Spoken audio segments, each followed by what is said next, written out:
Bonjour à tous, comment allez-vous aujourd'hui? Alors, moi comme d'habitude, je vous retrouve donc forcément, je suis très bien ce matin et d'autant que je vous retrouve pour un projet peinture qui est vraiment très excitant.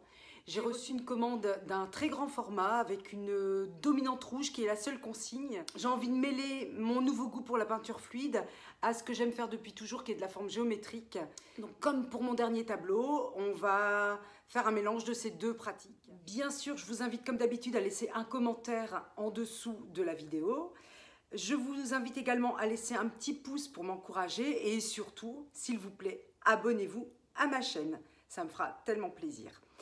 Si vous avez envie de partager encore plein de vidéos avec moi. Je vous laisse, je vous souhaite une excellente journée, je vous dis à très très bientôt et on y va pour la réalisation maintenant de cette fameuse grande toile. Alors sur un très très grand format, comme il n'est pas du tout évident de poser des scotch, ensuite couler de l'acrylique fluide et créer les mouvements sans que l'acrylique fluide fuite sous les scotch et qu'il y en ait partout et que ça fasse vraiment un résultat pas terrible. Je vais travailler mes formes sur des petits cartons entoilés que je viendrai ensuite coller sur ma grande toile. Donc on va travailler sur ces petits cartons entoilés pour démarrer. C'est parti. Bien, le blanc est en place. Maintenant on y va, on va mettre en place les couleurs.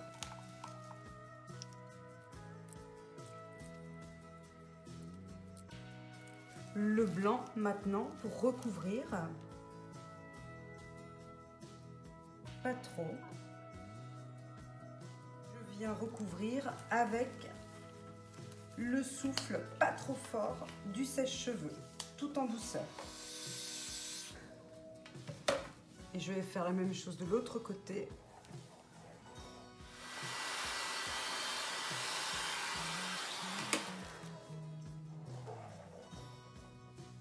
Et maintenant, j'évacue au maximum le blanc.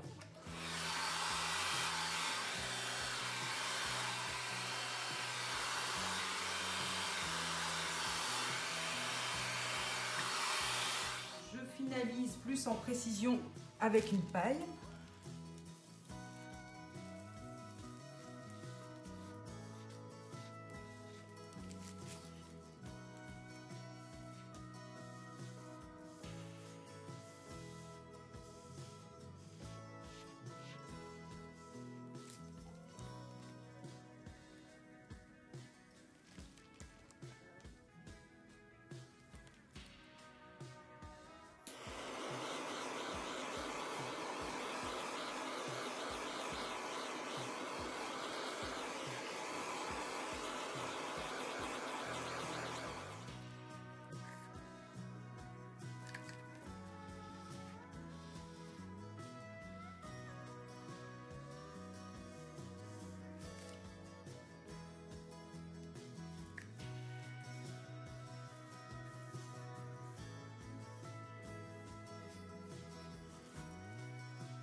Voilà pour ma première pièce, on va attaquer la seconde.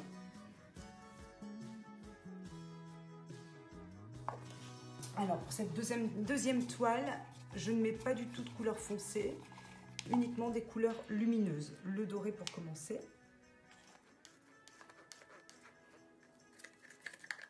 Ensuite du rouge, jaune, orange. Et le fameux blanc perle que j'aime tant. Alors pour le coup, on va mettre le blanc autour et on va recouvrir avec ce blanc.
Voilà, maintenant mes couleurs sont en place, allons-y.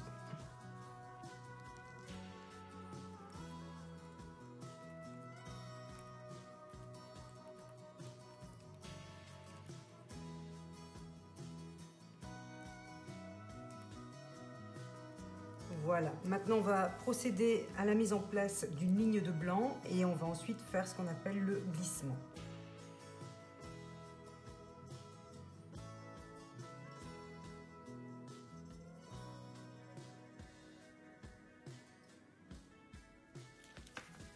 Voilà pour le blanc.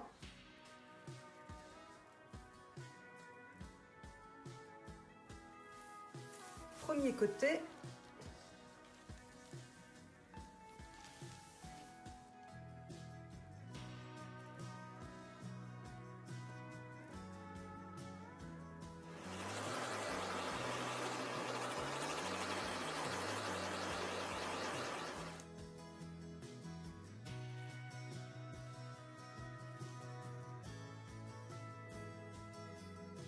Une dernière méthode pour ce dernier petit carré. Vous connaissez la méthode.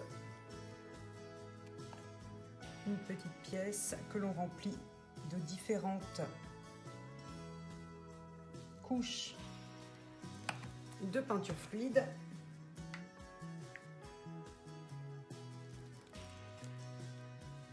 Et qu'on soulève doucement.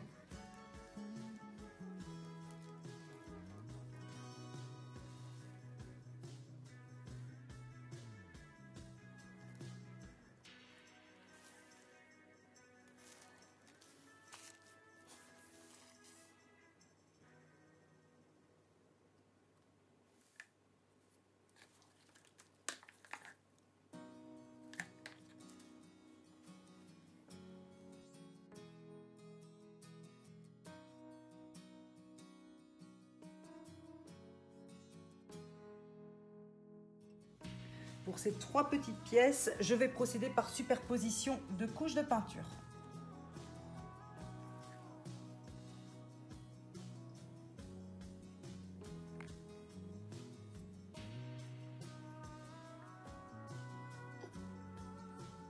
Mon tableau commence doucement à prendre forme. Les cartons entoilés ne sont pas encore fixés, mais posés pour l'instant dans le but de me fixer une idée sur leur position définitive.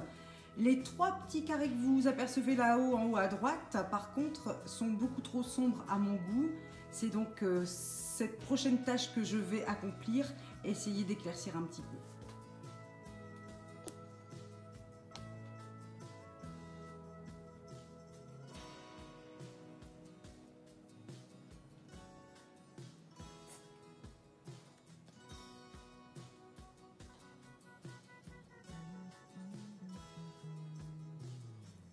Très bien. Apportons maintenant un peu de lumière à ce tableau et surtout de la structure, de l'équilibre.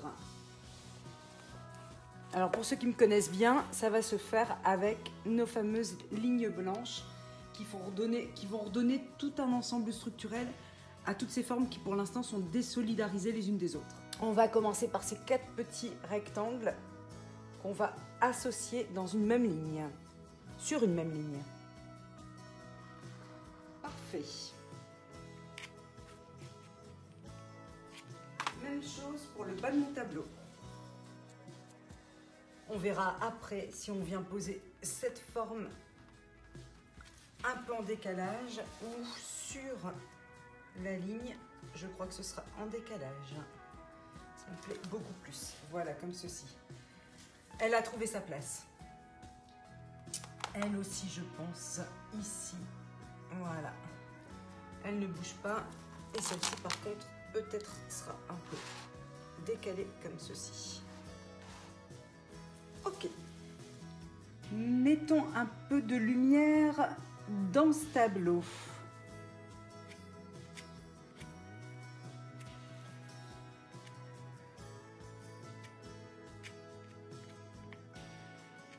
J'adore ces effets-là.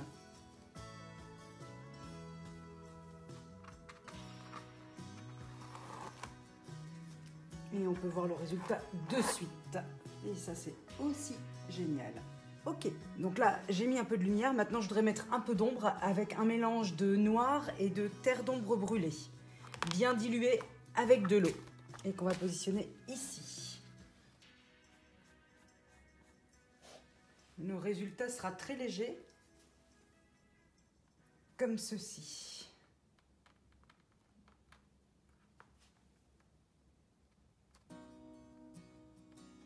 Parfait.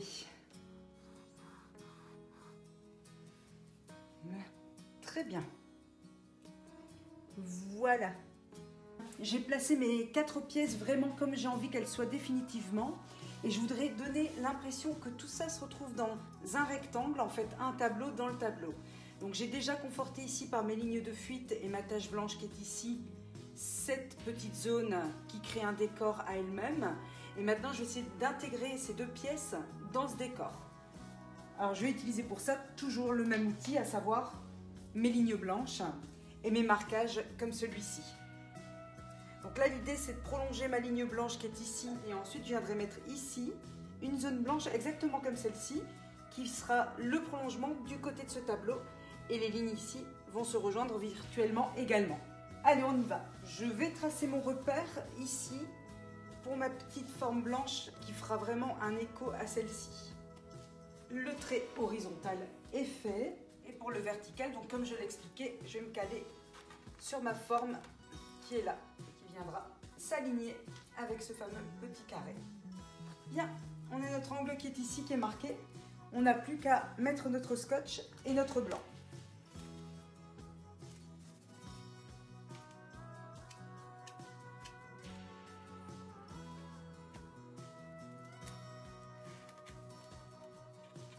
J'adore.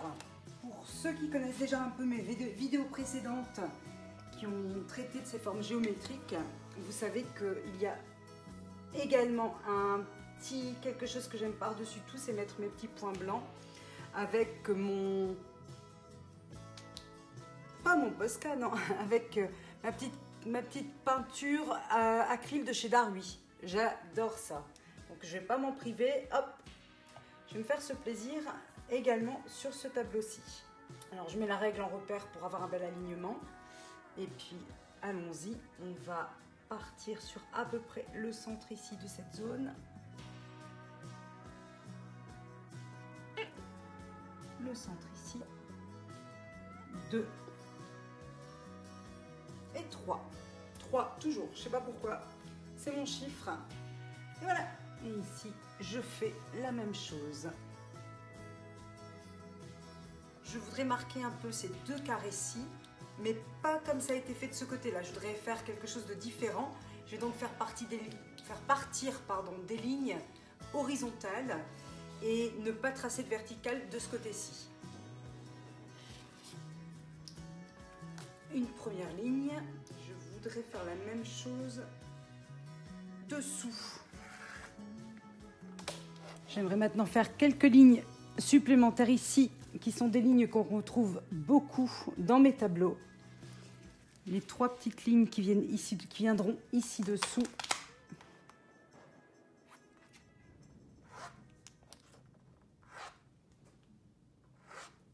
Voilà, je les retrace un peu parce que je trouve qu'elles manquent quand même un tout petit peu de netteté. Donc je redonne un tout petit coup de blanc, un peu plus franc, plus prononcé. Ouais, très bien. Et ici, en bas à gauche de mon tableau, ce que je voudrais, c'est un apport de blanc, de lumière, un petit peu à l'image de cet apport-là, mais quelque chose de plus petit. Donc dans le même esprit, mais un triangle moins grand. Alors je vais le traiter sur moins de largeur sur les côtés.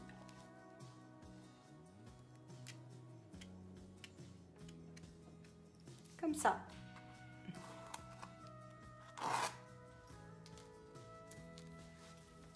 Cette forme-ci maintenant pour les contours également. Alors je vais essayer de faire dans la prolongation de ce trait-là pour que ça ait du sens. D'ailleurs pourquoi je dis essayer, je vais prolonger comme ça pour que ça ait du sens. Et là j'ai envie de 2 lignes qui se croisent, donc je vais déborder un petit peu. C'est du sport. Très bien. Alors pour finaliser les petits détails qui feront la différence, je vais créer les zones d'ombrage qui ici se font naturellement parce que la lumière actuellement vient de là-bas. Donc là j'ai une zone d'ombrage qui est naturelle, qui est très jolie. Quand mon tableau sera sur le mur, je ne l'aurai plus. Donc je vais la reproduire artificiellement avec mon pinceau. Un peu de noir et de terre d'ombre brûlée. J'aime beaucoup ce petit ombrage qui est tout en discrétion. C'est subtil, mais c'est ce qui fait que c'est vraiment très réussi. Et maintenant, je vais rajouter une zone de lumière qui me manque dans ce coin-ci. Une zone de lumière qui va émerger grâce à deux effets, la couleur, le blanc, et le motif, à savoir une étoile un peu énergique.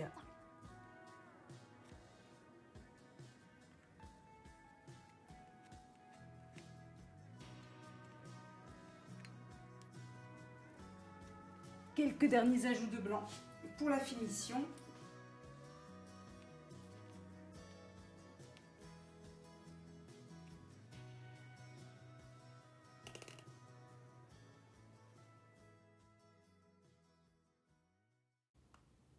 Une dernière petite touche et voici le tableau tel que je décide qu'il est terminé.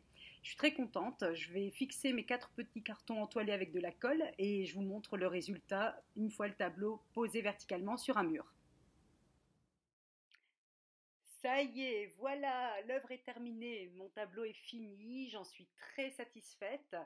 Je voudrais savoir ce que vous en pensez, alors laissez-moi un petit commentaire s'il vous plaît. Et en tout cas, je vous dis à très très vite pour de nouvelles aventures peinture. On va encore réaliser ensemble plein de tutos, plein de démos, j'ai plein d'idées en tête, plein de choses que j'ai encore envie de partager avec vous. Et je vous dis donc à très très vite. D'ici là, je vous souhaite beaucoup de belles aventures peinture. À très très bientôt.